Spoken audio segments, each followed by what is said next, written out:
On the same day Harvey Weinstein used a walker to enter the court where he's facing criminal charges, a potential $25 million settlement with the more than 30 actresses and other accusers who filed civil suits against the former movie producer, according to the New York Times. The Times saying Weinstein would not admit any wrongdoing and he wouldn't pay accusers, but insurance companies for his former studio, which filed for bankruptcy, would make the payout. He'll be able to basically walk away from almost all of those cases without paying any of his own money to those victims.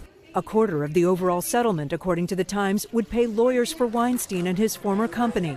Accuser Zoe Brock tells NBC News, "This settlement breaks my heart. I have signed it only because I have explored every other legal option and at this point have found no alternative." The advocacy group Time's Up also panning the deal as too little. If this is the best the survivors could get, the system is broken. There are also women who are relieved, who feel like, listen, there was, as these legal negotiations went on and the pot of money that was going to go towards them got smaller and smaller, there were concerns of whether or not there would be any civil settlement reached. The New York Times reports several high-profile accusers would not be part of the settlement.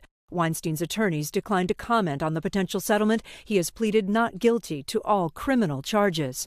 Earlier today, a judge raised his bail after criminal prosecutors said he tampered with his electronic ankle monitor more than 50 times. A Weinstein attorney told the criminal court he's having back surgery tomorrow, and they insist he'll show up for trial on January 6th.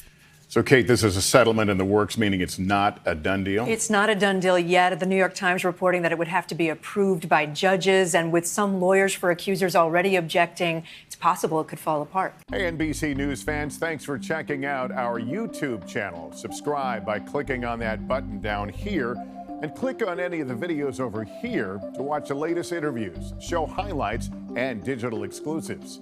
Thanks for watching.